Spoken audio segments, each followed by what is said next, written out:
So my name is Cindy Hoover, and I'm the President-elect for the Society. I also am Vice President and Chief Engineer for Operations at Spirit Aerosystems.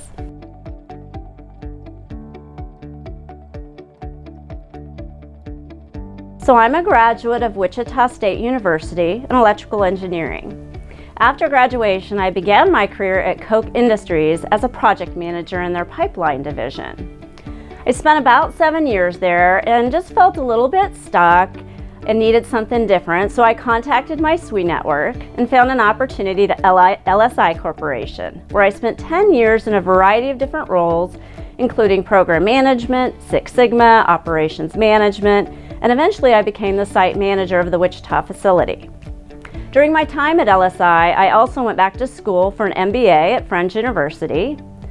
And then after LSI, I had the opportunity to move into aerospace as an executive at Spirit. I've spent 11 years working mostly in program leadership before recently moving back to the functional side as Chief Engineer for Operations. My husband's been a rock during all of life's craziness, and we just celebrated our 28th year anniversary this year. We were also blessed with 3 children. So in high school, I had the opportunity to take calculus and physics with just wonderful teachers who very much encouraged me down the STEM path. My dad was also an engineering technology major, and I looked into engineering as a career option because of both of those things. It felt like a really good fit for me, and it's been a wonderful choice.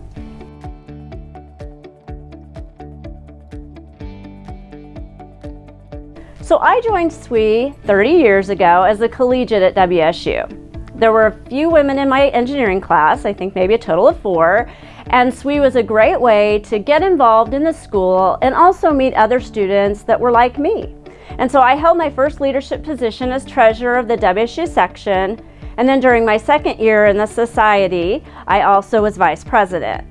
The Wichita professional section was right there in Wichita, so I joined that and I held many different leadership positions in the local section. Then I moved into regions, and it was lieutenant governor and governor. Then I became chair of the finance committee and eventually treasurer of the society.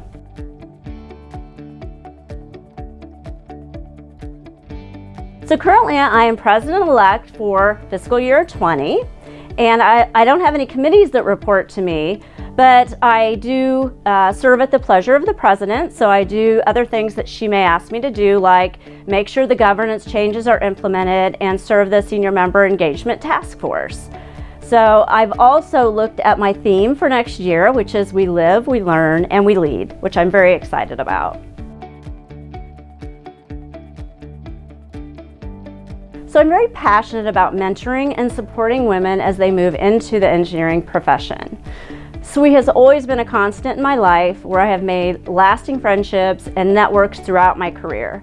I remain involved with SWE to help drive the overall vision of a world with gender parity and equality in engineering and technology.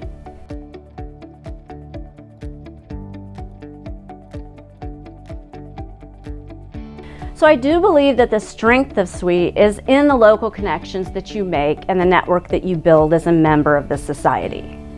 I would really encourage any new members to reach out to their local sections and engage in an activity.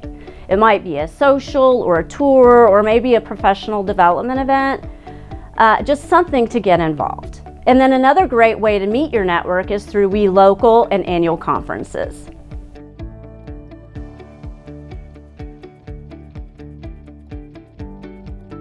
So I would really say don't be afraid to get out of your comfort zone. It's really hard to do sometimes, but you have to challenge yourself to take new opportunities and to continue to learn throughout your career.